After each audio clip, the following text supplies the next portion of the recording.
Good evening, everyone. Thank you for joining me on Zoom into Wine. My name is Ian Blackburn. It is Wednesday, 7 o'clock, and we're out to talk about some of the top wines of 2025. 2025 was an amazing year to be in the wine industry, to see firsthand what has been happening in the world of international business, the way the distribution world has reacted, the way the wine industry, the wineries, the grape growers. Uh, it has been a very interesting year, one that I don't think anyone will take for granted, anyone will forget. And uh, that being said, business has been fairly strong, and we continue to sell some great wine. I see positive things ahead, and but I will just go out and say that 2025 was not for the weak. And this year, the wines that I put together are a collection of things based on a couple of different influences, and I wanted to share how I came to put this show together. Let me open up the slideshow, get right into it. So we have a couple of iterations of this type of listing coming up over the next couple of months. In January, we'll do kind of a higher tier look at the top wines of the year.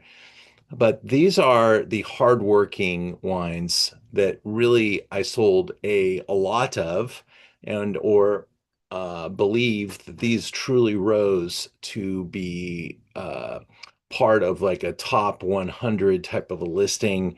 This is a cross selection. I didn't want to just show the seven best Cabernets or the seven best Pinot Noirs or the Italian wines, because there were great wines everywhere.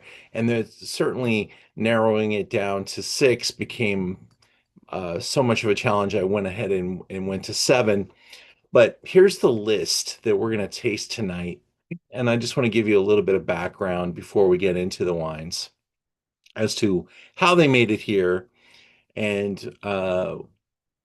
some of the influences that put them into this list. So, first, in order to be here tonight, the wines still had to be available to be purchased, and that's where we sit. These wines are all available on the website today, and they represent some of the best wines I bought all year long for the store. Um, are they my top seven wines of all time? No, but they are absolutely things that I stand behind that I think really make our store fun, fresh, and we see almost nothing here that you're going to find in a large grocery format. The first wine, a really small producer from Crete. And I think almost everyone on this Zoom probably knows someone that went to Greece in the last year. Greece has had an incredible rise in quality of the wines. With that being said, I have an incredible selection of Greek wines. A lot of them are very close to $100 a bottle. The small island of Santorini is one of the most expensive destinations you could possibly seek out. We even tried to sell a trip to Santorini, but it became so costly that I didn't get enough support. You're looking at 15 to 20 to $2,000 a night hotel rooms, and very expensive dinners and expensive wines because the real estate is really expensive in Santorini. Crete, on the other hand, is like the island to be discovered, and it really am bullish on the future of not only visitation to Crete, but also the wines of Crete. And the wine that we're going to taste tonight is a real darling little value that I sold quite a bit of this year, and I think you're going to love it. Wine number two in our lineup is the classic Sancerre. And Vacheron is considered one of the best producers. So when you get a wine from one of the best producers, and it's inside a Sancerre, and they 2024, very, very good vintage. Everything aligned for us to be able to show you this particular iteration of Sancerre. It is on the higher tier side of Sancerre, but it is a great value because of the quality that it represents. And I'm so excited that we were able to purchase so much of this wine because that bodes well for the future and us being able to get a good chunk of Vacheron moving into the future years. Hudson Chardonnay. I think no California wine had a better comeback year than Chardonnay in California this year. Uh, and this is a remarkable iteration of Chardonnay. It really represents the Hudson estate at a very high level, and also its partnership with one of the most famous Chardonnay producers in the Napa Valley, that being John Kongsgaard, who is the consulting winemaker for Hudson. They made about six different single vineyard Chardonnays that many of them got between 96 and 100 points. And this collective estate, which is a blend of those single vineyards, is in good supply. It's in a great price point, and it got a very good score. And I think it's the best Chardonnay representative I could select. Halocene. I've been on the Halocene highway for multiple years. I love this producer. I love the touch. I love what he's doing. And I think the Memoralis scored maybe the highest scoring wine in Oregon in 23. We have been on Halocene for years, and I'm so happy to see the world is waking up to notice this great brand, this great producer, and their efforts. I'm hopeful that you love the Memoralis. And I kind of have to like fight to see which one am I going to pick, but this is their best wine, and this is a champion Oregon Pinot. And I do believe that 2026 is going to be a real challenging year for Pinot Noir because there is now just too much supply. And prices will probably be in a downward direction for those brands that don't have a following. And then I think the best wines in Pinot Noir will skyrocket north. Vinos and Vas Baja. This is my absolute favorite wine that we're going to taste tonight. We showed it not too long ago when we did a perspective on Rioja. It is a unique Rioja for a couple of reasons we'll get to, but it is one of my top 10 wines of the year without a doubt. No one else probably even has this wine. I buy it from the smallest of importers, and it's a great wine, and I can't wait to share it with you. Chateau Lillian is my value play from Bordeaux. Uh, it is just an adorable uh, Bordeaux wine. 2018 is the current release, and 18 is a great classic vintage Santa Steph. It represents everything very well, and you'll be shocked at the price, value, and quality. I think I was at a tasting maybe 150 Bordeaux from $1,000 bottles to this one. And this is the wine that caught my attention of that day, and I bought everything they had. So, and I'm probably the only person in California that has this wine because I got so aggressive.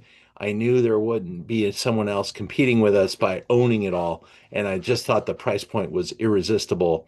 I'll be happy to be selling it for the next couple of years if I'm wrong, but it's moving through pretty fast. So I hope you guys enjoy my Bordeaux selection. And we'll finish with a wine from Method. And Method is made by a friend named Ian Cobble, a master sommelier from, and maybe you saw him in the original movie, the Somm movie. Uh, he is very well connected. He does so many different things in the wine business, and he negotiated this wine. And so, again, this is a Napa Valley Cabernet that comes from some really good vineyards that he basically just bought the juice from and blended multiple sites together to make a pretty sizable amount of wine. And you'll be shocked at how good it is at its price.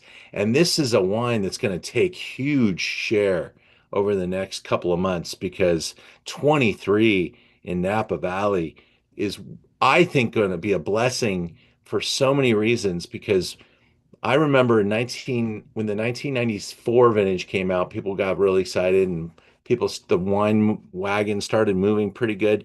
And then the 97 vintage came out and just took it to another level because it was the vintage. You could not make a bad wine in that year. Everything was so lovely.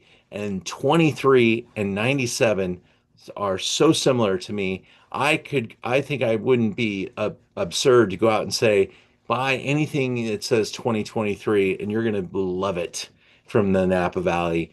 And this method wine is a great example. And I think you're going to love what you taste today. So I hope I'm exciting you. Let's get started. Wine number one. Let's go to Crete. Doulafakis Vidiano. Crete, not as close to Athens as you may think. In fact, when we were going to take our trip, we were going to go to Santorini first and then hit Crete. If I had my druthers and I got enough group support, I was going to try to rent a private boat to cruise us from Athens to Santorini and then take us to Crete.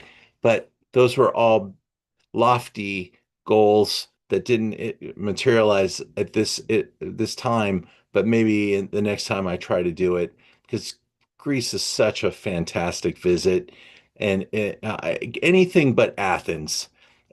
Athens is like any massive major city.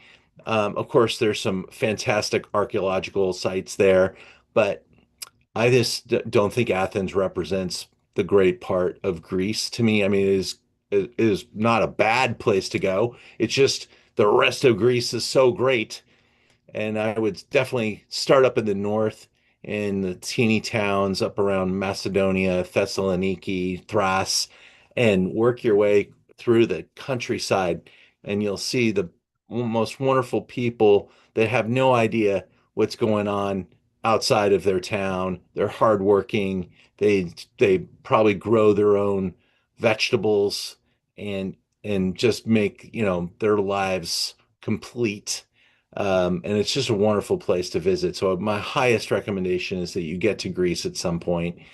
Dollar, uh, Greek euro value is insane.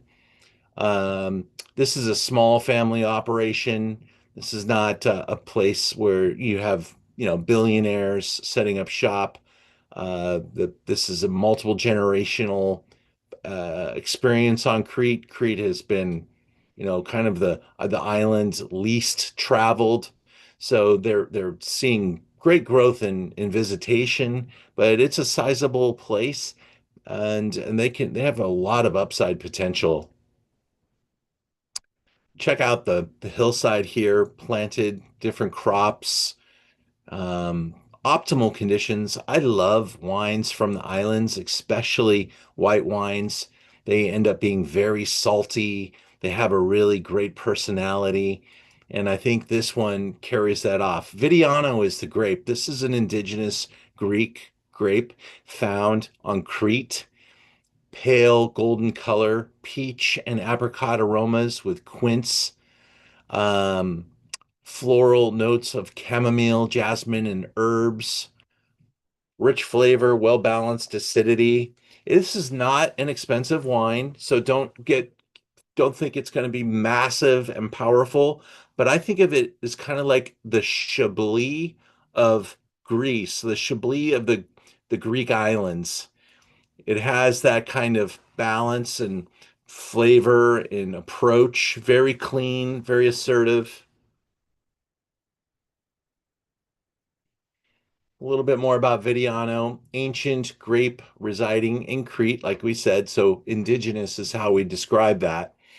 This grape variety is rare and was nearly extinct, but there are signs of revival, and this is living proof. And I'm seeing this wine now starting to appear in a couple of cool restaurants like Bestia um, or Bavel. I don't know which one it was, Bestia or Bavel, which are owned by the same people, but those are both in the Arts District, thriving, cranking restaurants. And you could go there and find this wine on the list and check out the price on on their wine list. They're selling it for like $100 a bottle. You're gonna see how much we sell it for in just a moment. Here's the winemaker. It's 92 points in decanter, so I don't stand, you know, too tall here and make some outrageous claim. 92 points from the English is a pretty good mark for a value from Greece. They speak to the fleshy and bold with some richness and decadence of Viognier, which I think is a really nice comparison with attractive flavors of fresh peach, melon, and apricot. But the palate is completely different.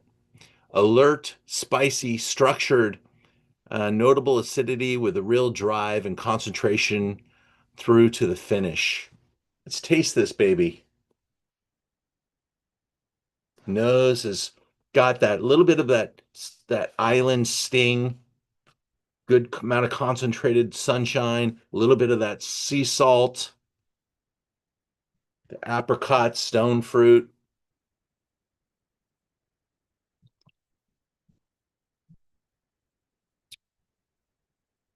Ah, love that mouth. Mouth is rich, pointed, great acidity, wonderful freshness. When you taste that wine, you can smell that place right there. Look at that. It's just raw, natural. I think they have bio. Yeah, they've got I think it's I can't see it clearly enough. I broke my glasses. I wear these computer readers and the frame, I dropped them. I have to tape it back together. Let me see, I could probably do it right now.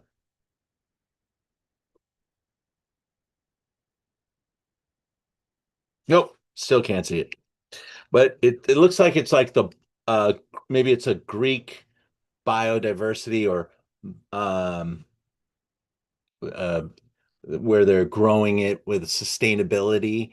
I can't tell which that logo is just not famous and I can't see it, but I know that the winery does everything naturally and in the most bio-sustainable processes. There's no chemicals, no need for fertilizers, no need for pest, control or uh, weed poison, nothing like that.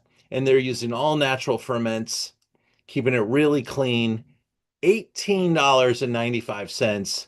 This is my one of my favorite wines to represent. And really what I started the website to do is to find wines like this. Now, not everything we want to sell needs to have a price point that represents this kind of value, but when I do find wines like this is what I celebrate. These wines are hard to find. Wines that are affordable and things that you can bang a drum and say, I love this. This is it. And so I hope you guys appreciate it and like it as much as I do. If you don't, hope you can appreciate that I do like it. And I think it's just a really wonderful champion for me to start off our Greek discussion. If you go into our website a little bit at merchantwine.com and you search Greek wines, you'll see I have a very significant selection now. And it's because I sell a lot of Greek wine. People are lining up to buy great Acerticos and some of the reds. We've got this crazy little Roditis that's delicious. We've got a couple of things that still are on the value side. The Alpha Estate, one of the most beautiful wineries in the world. I've been there. This right here, the Mavro for $20, natural, really great values. And I taste these wines and I drink them and I share them. And then if you want to really splurge, there's a couple missing now because it's Christmas time and people have come in and cleaned out a couple of my wines, but $108 is not uncommon for some of these guys to get to. So I'm seeing some really great pull through in at all levels from Greece, and it is here to stay.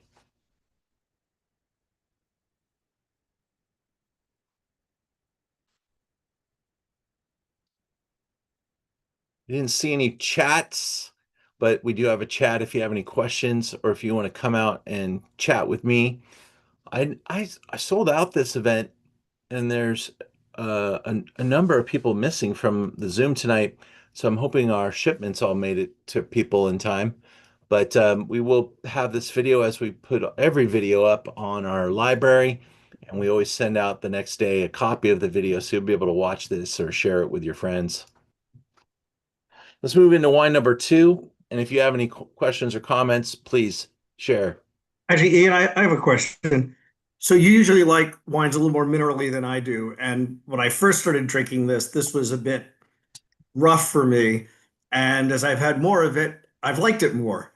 And it feels like it's softened, but I don't think of things that make a wine minerally being things that are volatiles that would vanish. So is it my taste changing as I have more, or is there something volatile in a wine that comes off as minerally? Well, minerality, I think honestly, my thought about that is that I think we're trained, living here in California, to like wines that are more fruit oriented. But if you lived in a place like Europe and were drinking these wines every day, you would probably think our California wines are too fruit oriented and prefer minerality. So there's such a spectrum of different ideas about what a wine should be or what people like. That's why I like wine because there's so many different opinions. But I think this wine falls like right in the middle of, being a wine that it's expressive of its place, has the terroir, and it shows off the minerality of the island. But I think it has the richness that's making you happy.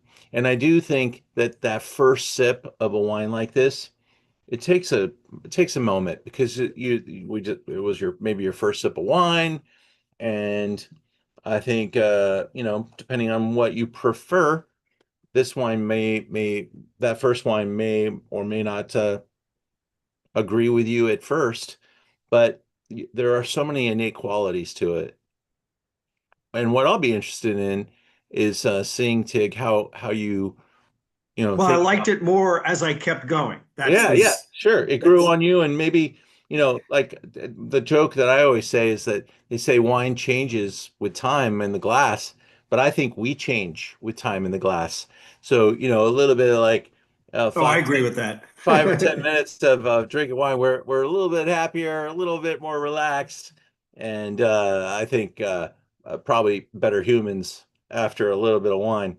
So, uh, now we'll move into wine number two, which will absolutely be scarred by the place that it grew. And these guys are making hyper classic French Sancerre. Sancerre, of course, made from Sauvignon Blanc. This is, yeah, there's, who is the best Sancerre producer? I'm pretty sure there could be a number of brands fighting it out, maybe because there's of their success, their growth, their holdings. I don't think anybody could knock Vacheron off of the mantle. They own the best sites, they have the best vineyards, and they have a great reputation. They have a great importer. They are in all the great restaurants. And this wine, I'm so stoked basically that as a small online retailer where years ago businesses like mine would not have been allowed to buy this wine. They did not want this on the internet. They did not want online retailers to get this baby. Things have changed, and uh, I am working hard to get the right wines. And boy, have we had a great explosive year of being able to buy wines that we've never would have been able to buy before. And this is one of them. And I got a lot of it. I mean, I really went in and we've almost sold all of it already, but we got a lot. And I was so stoked to be able to carry such a benchmark producer and such a benchmark wine. Sancerre is in the Loire Valley, right next to Puy-Fumé. Sancerre almost needs no introduction, but these guys maybe do. Maybe you haven't had Vacheron before, but benchmark producer, uh, for sure. 99 acres of vines, certified Demeter biodynamic. These guys are the leaders in class and leaders in grape growing. Not the oldest producer, but certainly took the highest road.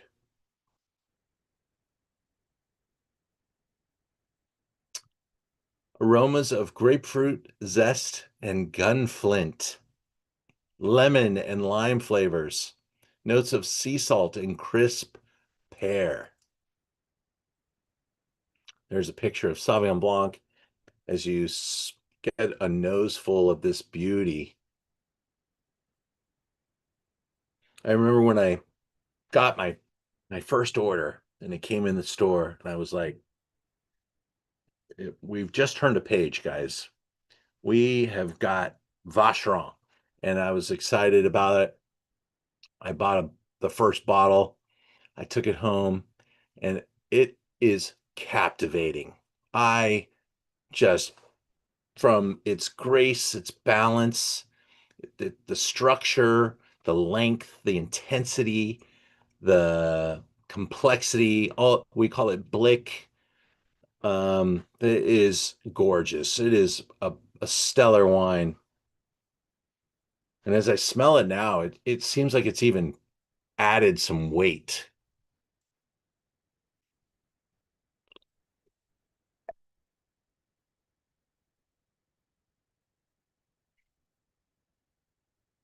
That is screaming.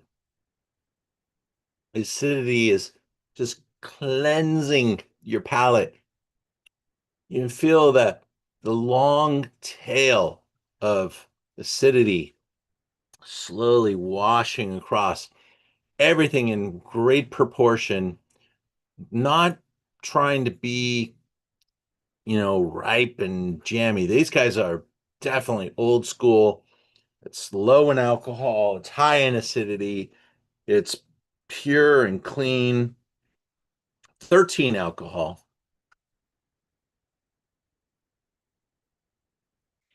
This wine has actually pretty good ageability too. I love it now. It'll even be better next year and maybe 3 years from now. And then it could even start to show some ageability and some grace that make it pretty interesting.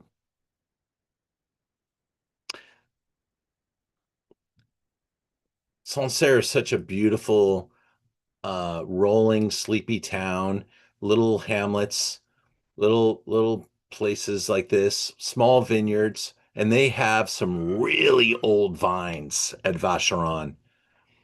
Now, the wine I'm showing you is their what we call AOC wine, the Sancerre AOC. If you go to the website and you search Vacheron, I was able to buy not only some of the Romans, but also another iteration of their wine. We're talking about an $80 Sancerre and a $125 bottle of Sancerre. So I was given keys to the castle and really went in and got some great stuff. I bought a bunch of this one, and I only get a teeny amount of the highest end stuff, but these are benchmarks. And if you want to compare other Sancerres to this, that's a great thing to do because this is trying to be first, the number one. And I'm not saying you have to like it, but I love it, and I think it is a great iteration, another stunner, and something I'm super proud to present to you guys. And honestly, we will sell all this wine without even showing it in a Zoom like this, but to share it with you guys is the real pleasure of great wine. And hopefully, for some of you, it's the first time you've had Domaine Vacheron. Any comments? Tig, what do you think? Like this stuff. Like this one? I like I've yeah I've been on the property. That's too. All right. Susan, how are you? So great to see you. And I'm still glad that the Hey, Loire Brett, Valley has not become overpriced. I'm very good, Ian. And it's kind of nice to be back, but we don't do much wine tasting anymore. Well, I'm so happy to see your face. Yeah, but I do like that Sancerre. It's almost as good as the New Zealand. So fun, which are my very favorites. All right. Yeah, Natalie Stroud is joining us from Nebraska. How are things there?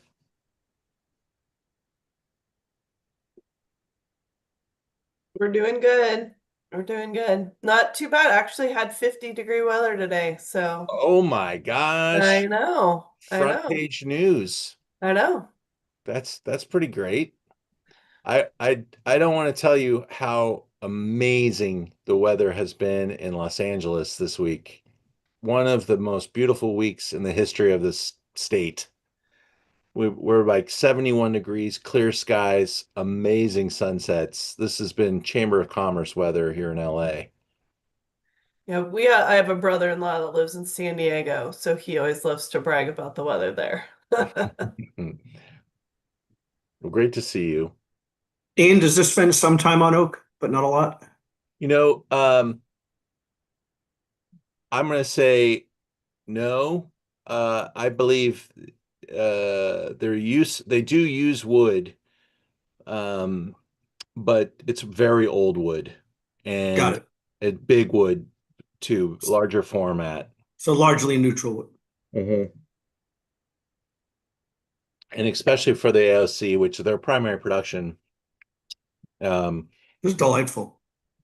they're gonna put maybe a little bit different container on the higher tier efforts, but for this one, just a kiss of some older wood, just for some concentration and a little framing. They're also very good uh, with Pinot Noir and Sancerre, and you're going to start reading about some of the Pinots from Sancerre coming along. They're not inexpensive, but compared to Burgundy, they're kind of a deal. So, and a lot of these guys kind of went to Burgundy, made wine for some top producers, then returned home and brought their secret sauce with them. Are all three of the ones you have of theirs primarily Sauvignon Blanc? They're all 100% Sauvignon Blanc, all real, estate grown, and it's they're a real treat, real treat. Well, let me take us to the third wine. We got 7 tonight, so we got quite a bit of ground to cover, and I wanted to climb that stairway. We got to Hudson now, and this is truly one of the best. This is definitely the best Hudson wine they've ever made, but it also kind of falls in line with that story I was telling you earlier. It's a 2023, and the 23 wines are spectacular. So Hudson's moving right on time. They got all their little single vineyard wines, got the big scores, and then this score came out, and this is a sizable production. It's not you're not gonna find it in major chains, but you're gonna find it in a lot of great restaurants across the country. Carneros is kind of the gateway to Napa and Sonoma. You turn right, you're going to Napa. You turn left, you're going to Sonoma. And Lee Hudson bought 3,000 acres back in the early 1980s for dollars an acre. Just killed it. And today he has built just an incredible property that uh, you go to a farmer's market in Northern California, you're going to see Hudson there. You're going to see them in San Francisco. They produce the grocery quantities of incredible vegetation, vegetables, and they have about 60 acres planted to grapes. It's just a stunning estate, and it's been slowly being developed over time. Lee's a true visionary. They make some great olive oil. They grow some amazing Merlot, Syrah, but Chardonnay is the backbone of the estate. And anyone who's making Napa Valley Chardonnay, from the cake breads to Farniente, is a customer of this ranch.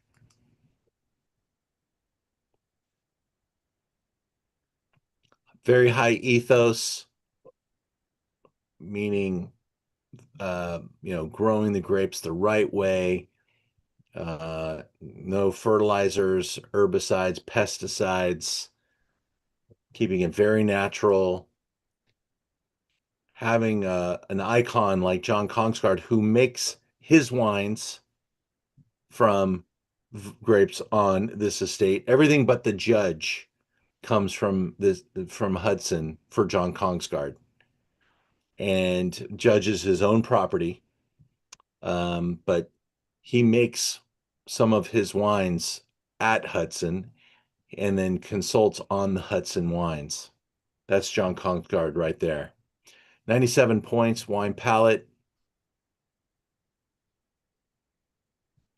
Picturesque, optimal, ideal, perfection. 97 points, 72.95.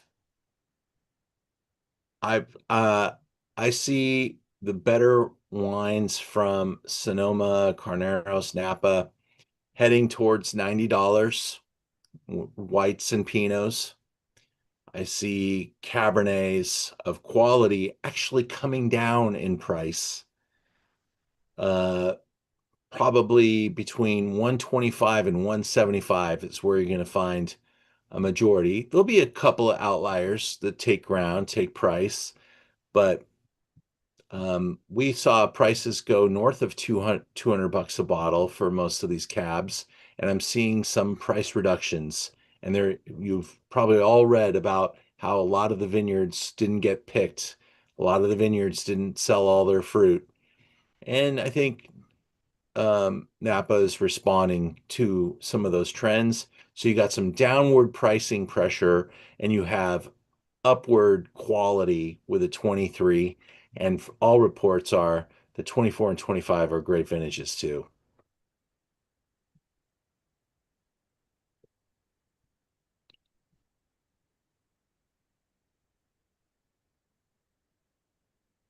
Do you feel that concentration?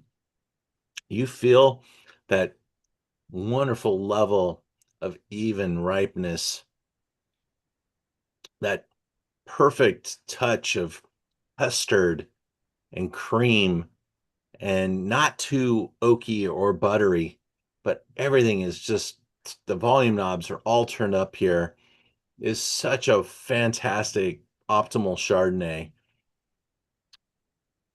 And if people, a lot of people say, I don't like Chardonnay, I don't like California Chardonnay. This might be the wine that could bring you back. And I I I wish I could say that you'll find a lot of that quality in the lower end. I'm not so sure that's true, because when you get to the lower end, you start to leave Napa Valley or Sonoma County, and you start to go to other places. And other places had very good vintage in 23, but I'm telling you, if in my lifetime, I think 23 is going to be like the vintage to kind of reset the mark. Um, I haven't had a bad wine from 23. And I just think that because all these volume knobs are turned up to such a wonderful level, it's not so ripe. It's not a hot vintage. It's not a candied wine. It's not got in some vintages they just made a great wine because they figured out how to take some botrytis because the vineyards got wet, da da da. That's not what is happening here. It's so much purity that it just shines through. And I think it's a spectacular bottle of wine. Now, the single vineyards, sure, 98 to 100 points for those, but they're also $100+ a bottle. And so you get what you pay for. And I think price value, you get a lot more value at 97 points for $72 than paying more because they really do taste a lot like this. Little bit of matchstick. Mm, yeah. Yeah, we've definitely championed this property for a while. 22 was a very good wine. They have, by the way, one of the reasons that this wine is achieving the quality that it's hitting is that Lee put a ton of money into his winemaking facility and really launched it in 21. I got to go there right at we were kind of in that pandemic-y moment.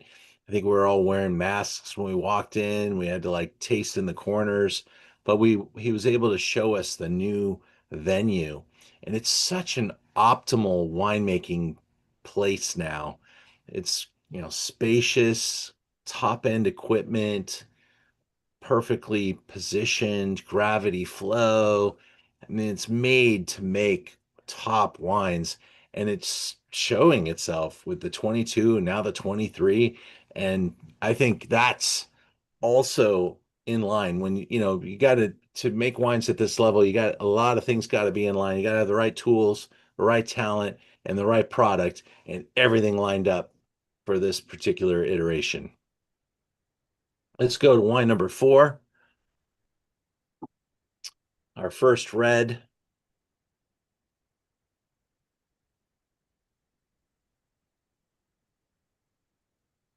Holocene. Memoralis. So excited for these guys. I'm going to be going to Oregon. I'm taking a small group, 10 people.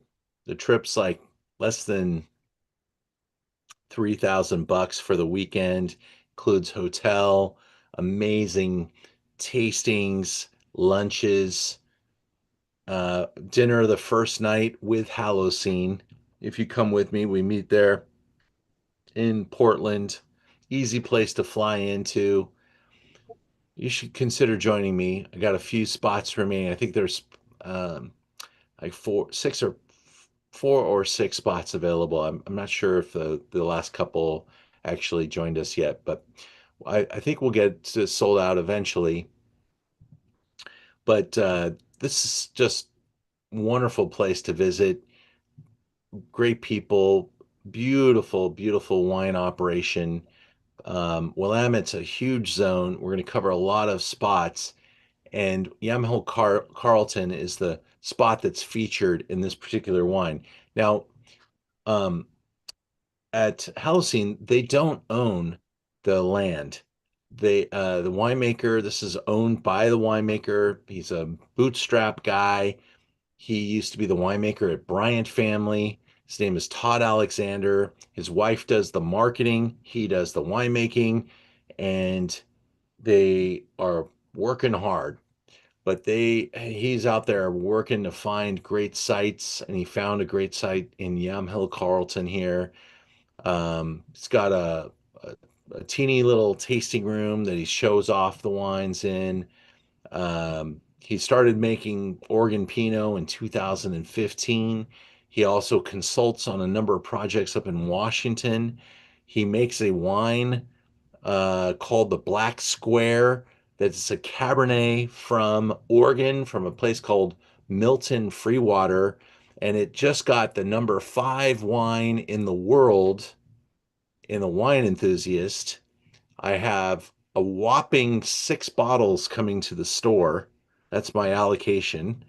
And it's not an inexpensive wine. It's about a $300 wine, but it is absolutely comparable to Pessac Léognan, to something like a Chateau Haut-Brion. It got 98 points, and it's number 5 in the world. So same winemaker under his own brand called Halocene, he made this Cabernet.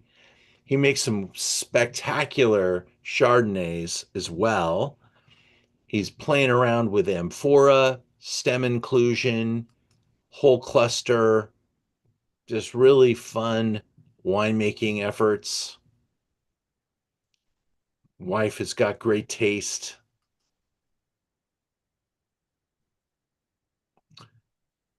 Now, what's being shown there is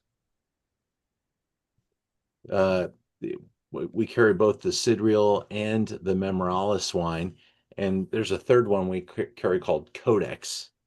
So he has several different iterations, but this one is from one of the better sites, Yamhill Carlton, a little higher tier wines coming from there. They're a little bigger. This wine is a baby. 23 is a very good vintage in Oregon also, but this wine is years away from hitting its potential. He does not make wines that are like, here, this is ready to go. He makes them like, here, put this in your cellar. And I sell them as fast as I bring them in. So being able to show an older wine isn't going to be possible. But I'm going to recommend that you put a wine like this down for a couple of years and really let it achieve its potential. He says the berries that come off of this site are so small that you could put 2 clusters in your hand. He's got incredible concentration, and there's a lot of other things happening in this wine. We'll get there when I start to taste it with you. There's Todd and his wife. Carrie has appeared at a couple of my events over the last few years too. They have been very appreciative of my support, and they continue to come down and see us and try to grow their brand in Los Angeles. Not something that all the Oregon producers are doing, because California is hard for an Oregon brand. We have so much wine to sell from California, but they're really off to a good spot. Check out the complexity in this wine. Think about the black tea. Think about the types of fruit, whether it's cranberry, raspberry. Memoralis is quietly becoming one of Oregon's best Pinot Noirs. That's a quote from the Wine Enthusiast. They gave him 98 points for this wine.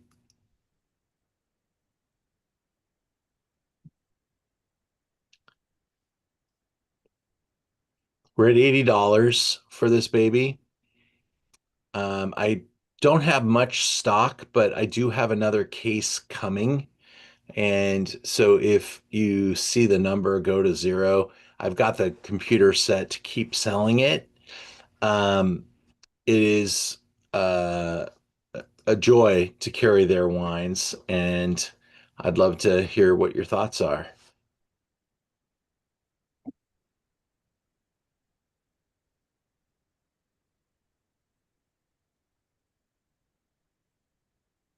I get like leaf,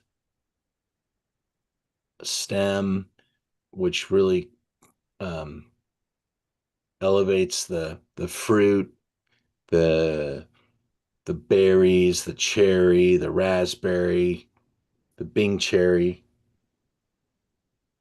for me, before it got to the tartness, Ian, it was I got vanilla right off the bat, and then it just sort of went into the more tart berry kind of flavor and nose, actually. Yeah, and you could even go towards like orange zest, Mm. and it's a very complicated wine. And I really think of it as like, I think Oregon has wines that can be comparable to New World, and I think Oregon has wines that can be compared more to Burgundy. And I think that to Oregon's credit, it allows us to enjoy them younger because 2023 Great Burgundies are very difficult to open up at this point. Whereas you could find joy drinking this now or tasting it now, but when you taste it, you're like, okay, this is going to be really great. And it does take a little bit of imagination and a little bit of patience, but every vintage I buy from this guy, uh, has that innate quality to it. And when I open them for people and I show them off, and sometimes we even do what's called a Pinot taste off, and I have them in lineups. It stands out. Stands out.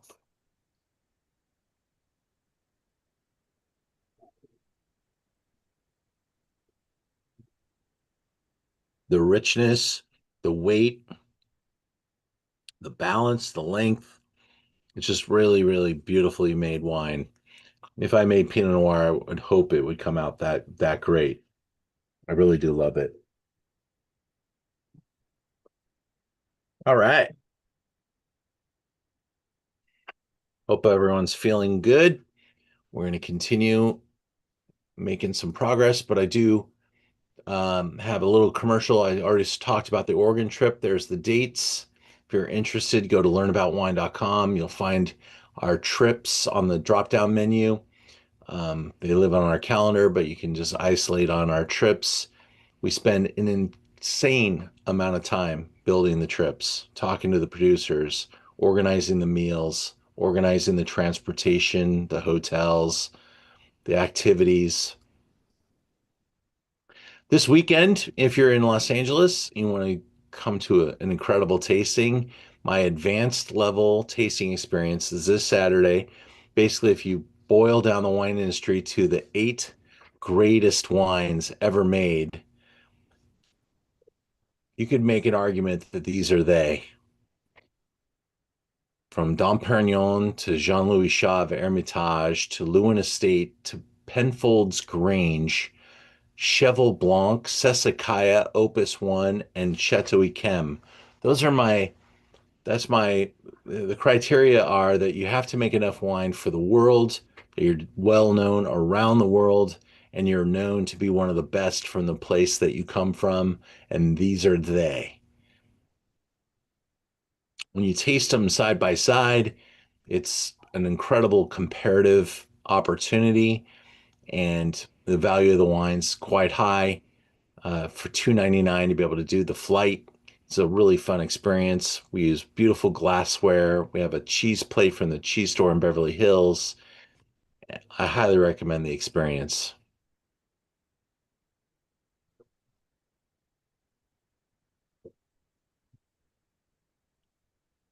Let's move into wine number 5.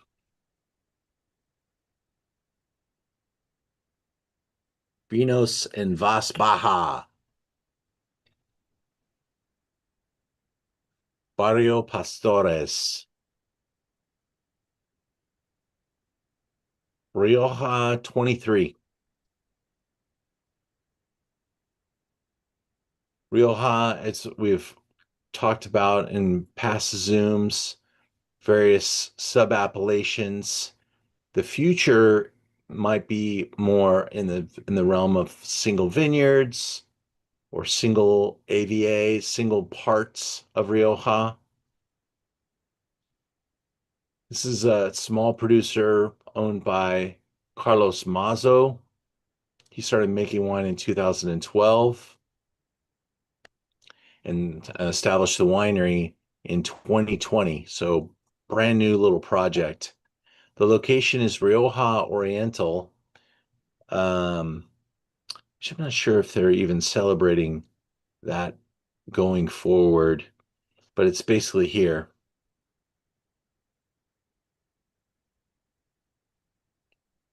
In the village of uh, Adunuevo de Ebro, so right next to the Ebro River, Carlos was awarded the Young Winemaker of the Year in 2023 by Master of Wine Tim Atkins, who's a very big scoring presence wine reviewer in Spain.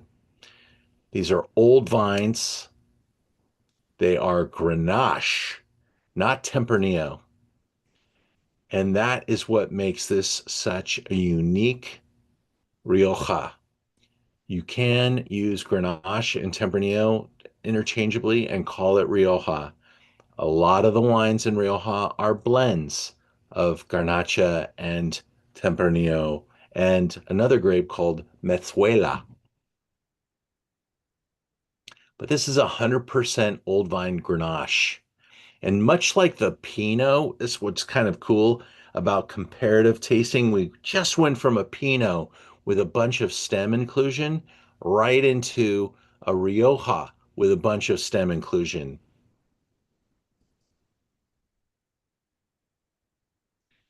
Garnacha is low acidity, high alcohol, and that's kind of the marks of typical Grenache.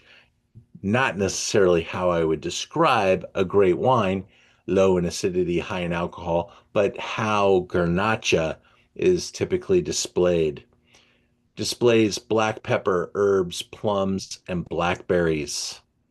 And I think when you harness Grenache at the highest level, it is compared to Pinot Noir, but has some muscle, some more significant tannins.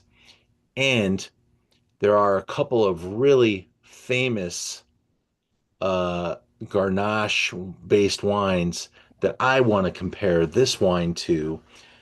One of the most memorable, most beautiful, most iconic Grenache based wines in the world, in the history of the planet, is Chateauneuf du Pape, and a wine called Chateau Rayas, Rayas.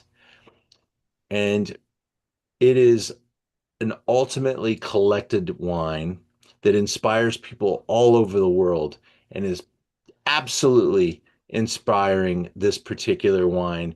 I can smell Reyes in this wine.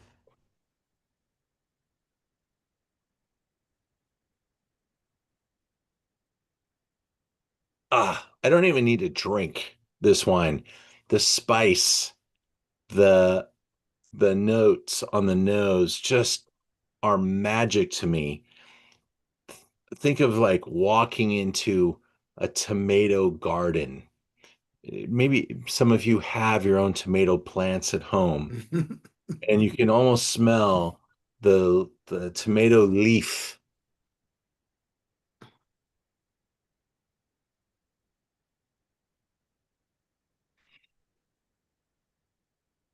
The there's there's definitely a set of pepper, black pepper, red pepper, some spicy element here. There's some wonderful fruit that's makes it a little bit more Spanish in kind of the way it presents itself. He uses a real daft touch with some old wood, not scarring the wine with heavy amounts of new wood. Hibiscus, wild strawberry. I like that note. Rose petal and mountain herbs.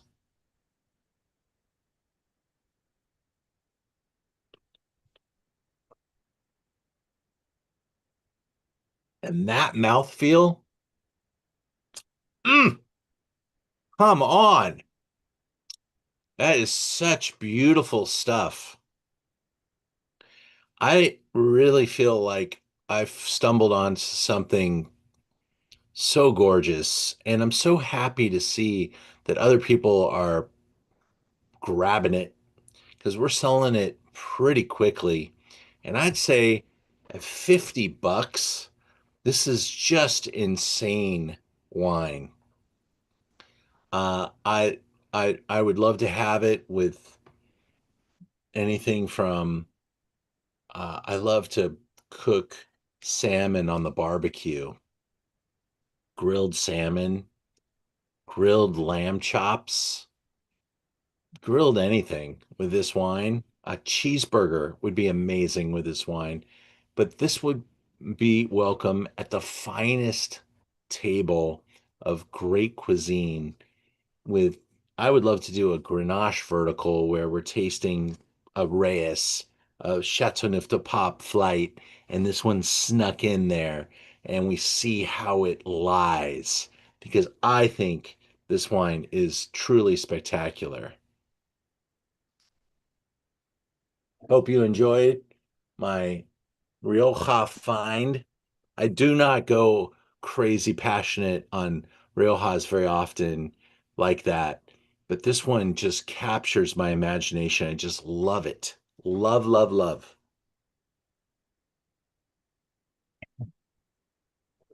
And I Mm. did not pour that out.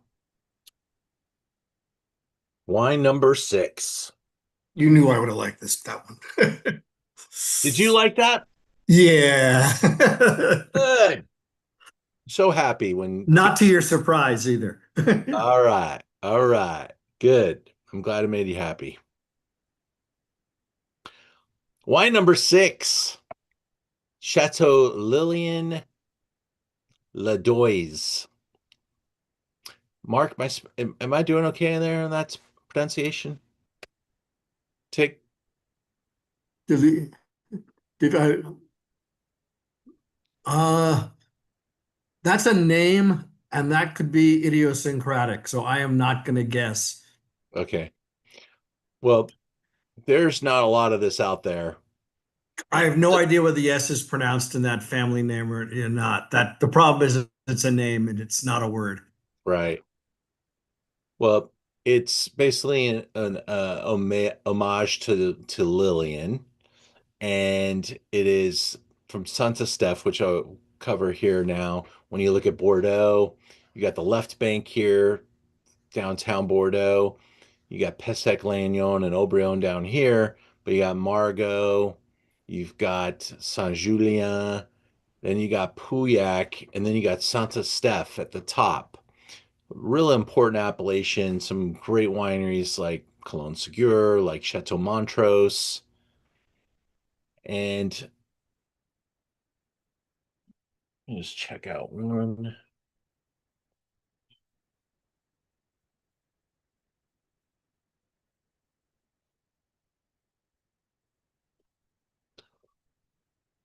So this is owned by Jackie and Francois Lorenzetti. Sounds Italian to me. They fell in love with the property in 2008.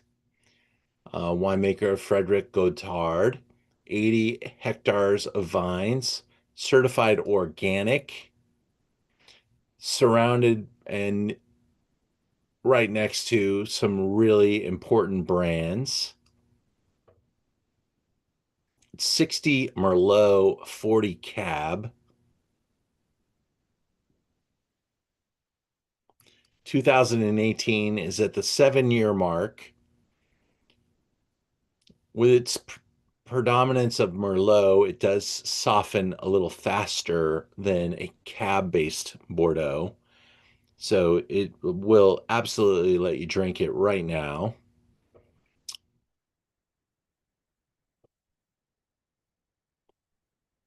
This is not a wine that gets a lot of time in the press. It's a small production, small producer, small importer, and I'm really excited that I found it.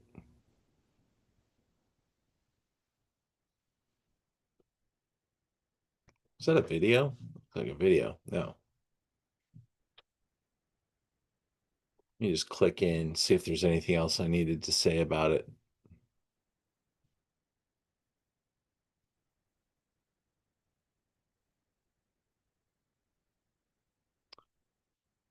Their daughter Magnon joined them in 2018.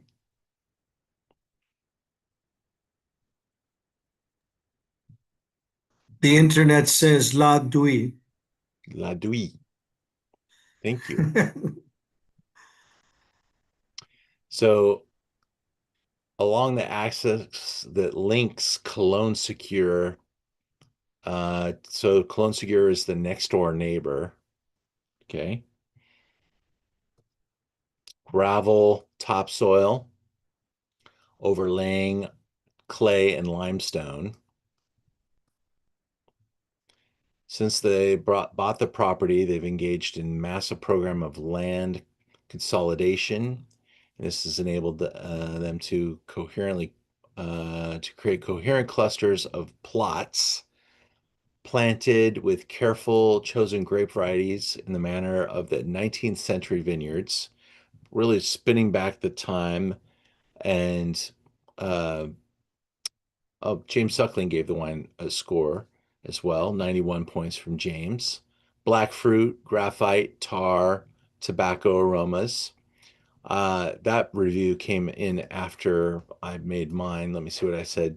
Now I was 7 years of age because I reviewed the wine at purchase. He probably reviewed it back later, maybe out of barrel even. But the rugged Saint Estèphe muscles and Cabernet accents, while significant, are really in a nice place with a very nice 2018 vintage. The nose has a signature Saint Estèphe charm, similar to what you'd find with the neighbors Cologne Segura and Montrose. But this wine is 20 bucks. The wine drinks well above its cost. The wine's balance and length are keys to its success with cassis, dried herbs and minerals, and refined and extended finish. Significant tannins are integrated yet present, and this will continue to improve for 5 to 10 years. Fun to drink now, 92 points.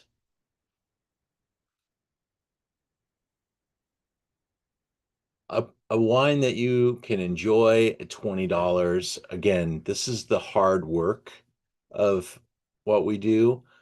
There's a lot of expensive Bordeaux that's easy to fall in love with, but there's a lot of you got to kiss a lot of frogs.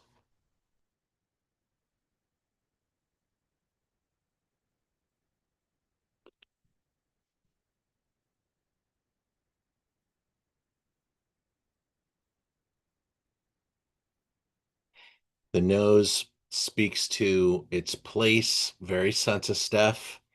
I'm a huge Cologne Segura fan, and I think that's why I really appreciated this wine because it smells like Cologne Segura or Montrose, but so much more gentle. Obviously, the price point keeps it there.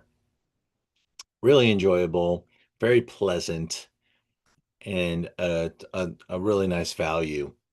Before we get to our seventh wine, I just want to let you know that we do have one more Zoom this year, and that's our New Year's Eve primer. It's called Champagne, and we are going to focus on Roederer Champagne on this particular Zoom and have an executive from Roederer Zooming with us and teaching us about the House of Roederer. We have half bottles available. We have full bottles available, and you could even upgrade to Roederer Cristal if you wish. And we'll be speaking about all of the wines of the House of Roederer and what makes them special. They are a very special house. They own over 50% of their own land, and they're making remarkable wines of very high merit and taking a lot of progressive steps that I think you'll be entertained to learn. So join us for a night with Champagne Roederer New Year's Eve, December 31st. 7 o'clock. You can drink the rest of the bottle at New Year's. It'll be a good night. And then we've now propagated our website with our Zoom calendar. I'm doing between 2 and 3 Zooms a month next year, trying to slow it down a little bit to elevate the quality a little higher, get more guests involved and experts involved.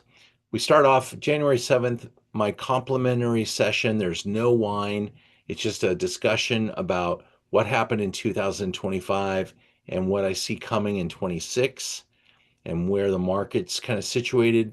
We kind of touched on a couple of those accents a little bit already tonight, but there's a lot more to discuss. We'll also be looking at the top 100 lists and seeing what grape varieties, what countries really got picked by the top reviewers in the most, kind of overlays. What is happening and I think we're kind of looking at that here tonight. Um, there was a huge increase in Chardonnay in the top 100 wines of the world. And I think a few of the wines that we're tasting tonight made some of those top 100 lists. So I was pretty impressed with some of the lists that I saw. We'll put a whole comparative session together and it's free. So come and join me, grab a glass of wine, any glass of wine, and we'll sit and chat about the business of wine and what's happening on January 7th. On the 14th, I've got a special guest from the House of Antinori. We're going to cover the world, going from Chile to Tuscany, and tasting the great wines of the House of Antinori on January 14th. Then that second session of the greatest wines of 2025, where I really kind of lift the barrier a little bit. The price of the session is a little higher, but it allows us to go a little deeper. I've got another great Chardonnay, uh, a real incredible deal from a place called Jurançon. We'll be tasting yet another Greek wine, but this time a 95 pointer that's about $80. We've got my cab pick of the year on the high end, a wine called Pearl of the Ravens. No one has this wine. It is spectacular. The Law Estate Audacious, 98 points from Paso, and my Chateauneuf de Pop wine of the year called Beatus Remarkable. Look at those scores. That's a really cool lineup of wines. I hope you'll join me. Ian, Ian? I know you said that you were going to send out codes, but like about when are you thinking about doing that? And the store has been insane. So Totally get it. you'll get it very soon. Very Okay. soon. Uh, I'm gonna say by the end of the week. Okay, no pressure. I just have been holding out on doing my January and February Zoom purchase until that came through. So, Well, bless you, and I will make sure the codes get to you um by the end of the week. okay, thank And you. which is a Yeah, perfect. Ian was, so even the New Year's Eve one isn't showing as available yet to me. Is that just, it's not set up to go yet? Oh, Or am that's I doing some? interesting. That's interesting. I haven't had anybody sign up for it, and that might be why. So I'll make sure it gets It shows live up as tomorrow. $0. There's no half bottles or there's nothing. Yeah, there's I no, can't get, try, and the try to ones buy in, try to buy it for zero I dollars. can't. It won't let you, huh? Okay. No, and the ones for next year, none of those are post. So I don't know. So I didn't know if it was me or something Huh. else. I did the New Year's Eve one. I've already purchased that one. Yeah, maybe we ran out of inventory. Let me Okay, that check may be on. the case. That's fine then. Yeah, no, the January, the first one in January is going to be open to the masses. So give me another shot tomorrow, and we'll have that open. That's And fine. Okay, I just don't know if I was doing something wrong. no problem.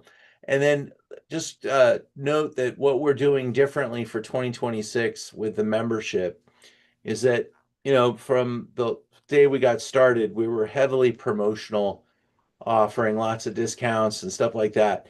And because we've moved the direction of the website towards more premium wines and really trying to be price leaders, It's very hard to discount and be a price leader and sell the wine for any kind of profit at all. So I'm promising, really great pricing going forward. But if you want a discount at Merchant of Wine, you're going to need to be a member. And that's how we're going to do it. You're going to get 10% off every day, off of every wine, off of every Zoom if you become a member. It's $200 a year for the membership. So if you don't buy enough wine to make that make sense, don't become a member. But there won't be many sales. There won't be many 10% off opportunities. There won't be 10% off when watching the Zooms or participating in the Zooms unless you're a member. It's the only people that will get 10% off, and it's because you're paying up and helping us grow and being kind of a pillar for our business. So that's how we're going to treat membership going forward. You won't have to, you'll have one code all year long, and it'll be working on everything. And that's the plan. We're hoping by simplifying it that it makes it an even better experience for our members and something a little special. Hopefully driving more business because our store will give you the best price plus 10% off. Our seventh wine is it now time to get there. This is the 2023 Method Napa Cab. Cabernet is still super important.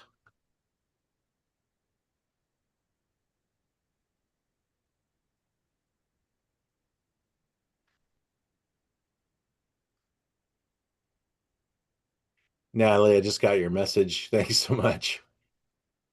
Um, Here's Napa Valley, and they've added a new AVA in and around Howell Mountain called Crystal Springs. So I think we have 17 little sub areas of the Napa Valley now, and there's potentially a few more coming on board. And maybe they're just even subdividing some of the larger spots, making them a little smaller. Ian Cobble's the winemaker here. Method is the collaboration between he and Trevor Sheehan. But Ian is the driving force behind the wine, behind the style. I think Trevor's the businessman, the savvy guy, and he raised the funding to make these wines.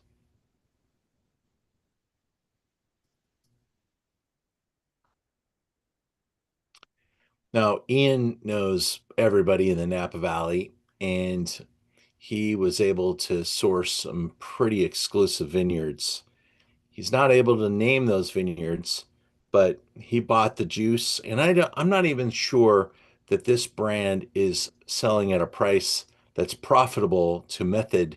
I think they're growing the brand so that they can become a really big and important brand in the business. I'd say maybe 2, 3 years from now, you will see this wine in a lot of places. Maybe you won't see it in my store anymore if that happens, but this is a wine that's on the growth trajectory, and I reward them for their price value. I tasted the wine. I think it is delicious. I think it is drinkable. And for a 2023 to be this soft and poised at this time is remarkable. I do know that, the $200 bottles of 23, those are going to be years away from being worth opening. But this is a wine I'm already telling people buy it, drink it now. It's just fun and delicious. James Suckling gave this bottle of wine 95 points, 80% Cab, 10 Merlot, 10 Petit Verdot. Comes from some really good sites from all over the Napa Valley, and it's $30. This is not a discounted wine. This is full retail, $30 for Napa Valley Cab. For straight cab, I would not have guessed this is 2 years old. Yeah. It's it's delicious, it's fun, it's fruit forward, but it's also built in a way that allows you to really enjoy it. I think this is the type of wine that will make wine fans. This will, you pour it for people that don't know if they even like wine and they're going to like it. This is a pretty easy drink for this price point for straight cab. And I think it's got the length. It doesn't have a lot of wood on it. That's one of the reasons why it's drinking well now.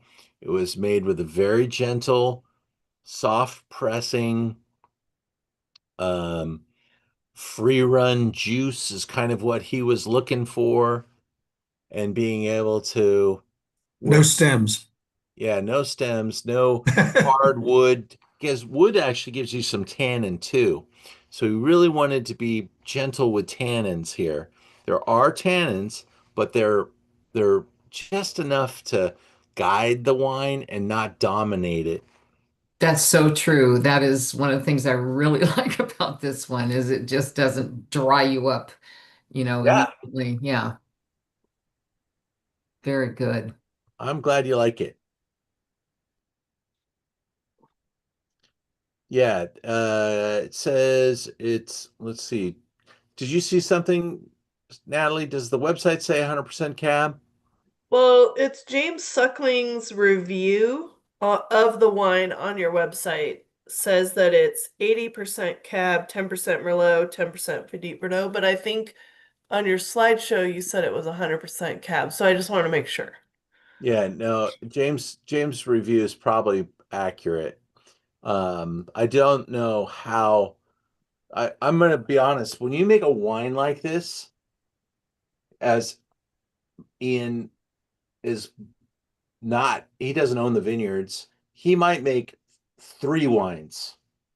And they all say method Cabernet Sauvignon Napa Valley, and they might be different blends. So whatever snapshot we get here, in the way the wine market works is that if I had enough money, I could probably go in right now to tomorrow, make some phone calls, and assemble a 2023 Napa Cab. And that's what a negociant does. And so when James tasted this wine, he probably got the lowdown from the winemaker, but on the generic website, it doesn't break it out quite that way. So I honestly don't know what the real truth is on this wine, but I will say that I bought the wine that we're tasting tonight from the very first release. And I bought a lot of it. I bought 120 bottles. This has been one of our best-selling wines of the Christmas season. Almost every other order that's coming on the website has a bottle of this involved. So it's moving through. I will have to reorder. I'm not sure, maybe I'll have to even taste the next set to see what's So coming. wait, Ian, you're saying that the same label could actually be a slightly differently made wine? 100%. Really? Absolutely. Didn't know that. Yep. When you make a million cases of a wine, like a Trinchero's Menage a Trois, which I think probably is 3 million cases now, they're making that wine every day of the year. And so there's no one wine blend that's going to the bottle. It's like January or December 15th blend, and then there's December 16th blend, and then there's December 17th blend. So you have a So ton. how hard do they work to maintain a consistent flavor profile then? That is the key. That is the key. Yeah, you want people to recognize your wine, and that is where you have to be a good winemaker and you have to have good resources. And what you may end up doing is keeping like a certain percentage of maybe like you have one great set of wine and then you're taking 10% of it for the first blend, 10% for the second blend, and 10% for the third blend. And you're using that as the core of your wine, but then you're going out and negotiating and buying more juice from other people to add to the latest blend. That's the non-romantic side of the business of wine. But that's what you got to do when you're talking about $30 bottles, even $10 bottles, or even worse. So it's a lot less romantic when you get down to $10, because they're making a wine all year round. They used to make wine where you would make one wine and then you'd bottle it on demand.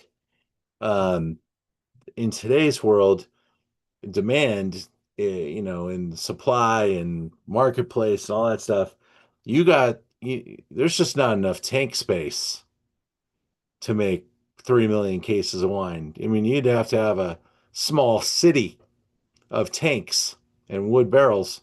So you use, a good portion of what you got, and then you go out and get more and make some more.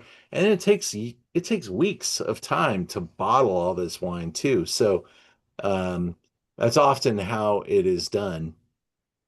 I worked for a winery, which I won't mention the name of, that made a wine, pretty famous wine, and they made a wine for a private client, Trader Joe's.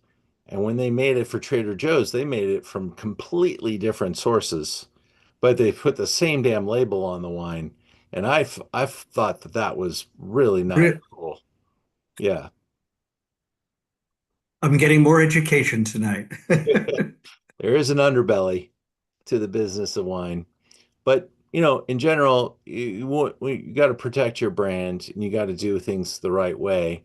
And so, you wouldn't want to just throw someone a sucker punch and say, "Hey, the first lot was really good. You're not gonna like the second one." That would be a devastating decision to make. So, um, that's when, brand is certainly something you need to come to trust. I hope you guys enjoyed the lineup tonight. It was a lot of fun tasting it with you.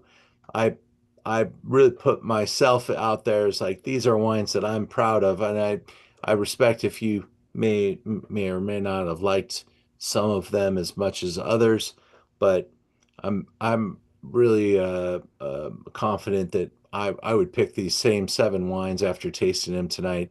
I think they really do a great justice to their categories, and there's a wide strata of prices in the wine world. I like to find great value. I like to find, and I think a $50 Rioja can have great value too, especially when I'm comparing it to Chateau Reyes, which is a $2,000 bottle.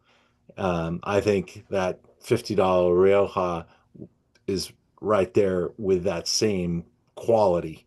And I'm going to pursue a tasting in the future when I do open a Chateau Reyes. I'll be doing that at my Chateau Petrus dinner in January. We have a 2000 vintage Reyes that sells for about $2,400 a bottle. And I'm going to sneak a bottle of that Rioja in next to it and see what people think. Because I think that wine is so Reyes-esque that it's crazy. And it's absolutely if people ask me what my favorite wine is that I've ever had, it would be a Chateau Reyes. It was a Reyes 85, which is a $5,000 bottle, but it is yeah, I had it 20 years ago when it was only a couple $100. Well, tell us how that goes, Ian. I'd be curious to know. Love those stories. Me too. I love being able to put those stories together on Yeah. the backside. But thank you guys for tasting with me tonight. I'll look forward to seeing you guys again. And if you have any comments or questions, and I hope you guys consider the membership. I know it's a big throw, but you'll get your money back if you stay as active as you all are on our website for sure.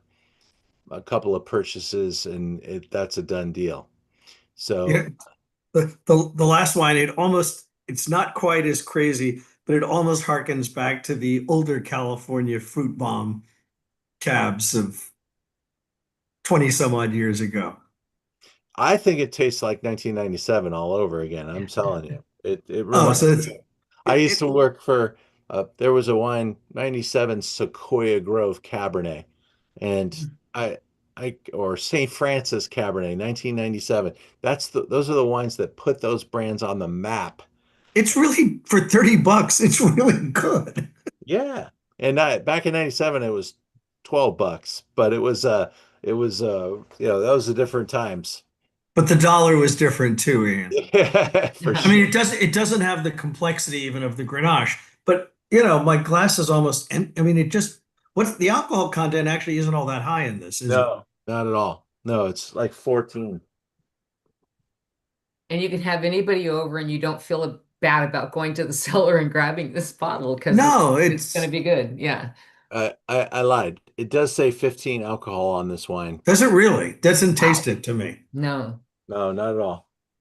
Not at all. And I see, Ray. I'm surprised he even said that because that means he's paying a little bit more tax. By the way, that's what that is a tax meter. 15% is a higher tax than 14.5.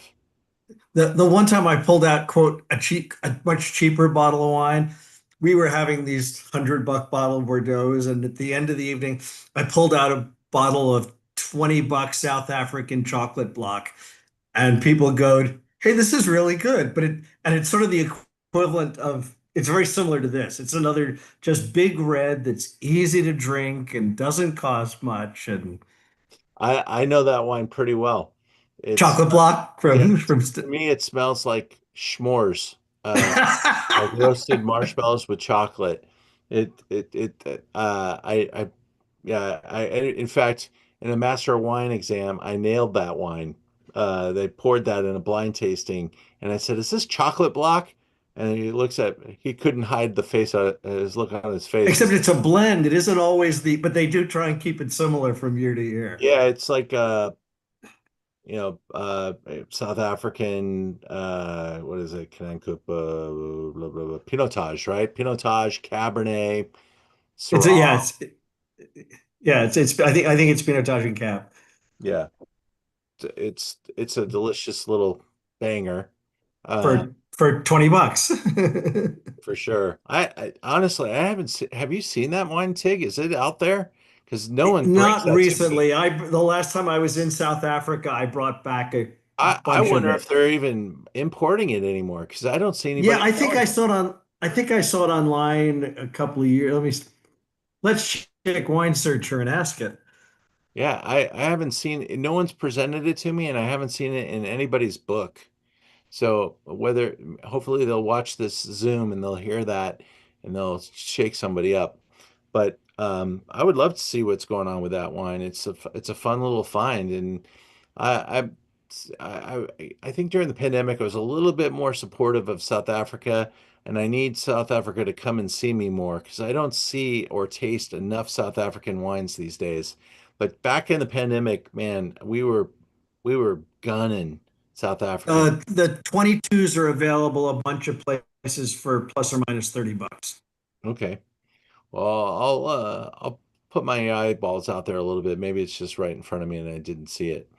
I mean, But that's, two areas that I like that are just hard to find in the US for the good are South Africa and the Okanagan Valley of British Columbia. Those yeah, wines don't really make it into the US either in any you're gonna decent see more quantity. South African wines than Canadians for the next couple of years probably. But the South African wines really depend on us for sure. And What do you mean by that? the South African, they make more wine than they have population that drinks it. So they're an export market, and we are their number one marketplace. Got it. America. So Canada, not so much. Oh no, so the best stuff doesn't even make it to the east coast Yeah, of Canada. yeah. It all sells out in Canada BC. now has decided not to deal with the U.S. because of what they're Yeah. doing. Well, That's a separate they're issue. not buying our wines, that's for sure. That's right, and nor our bourbon, which is hurting people. Listen, Yeah. Ian, I tell you, recently we had someone do a full inventory of our wine cellar and found we had 200 and some bottles going back to 2014, most of them in California. But we have this wonderful collection. So we've now started drinking those old wines, and they have been wonderful. Ah, good. Drink them up.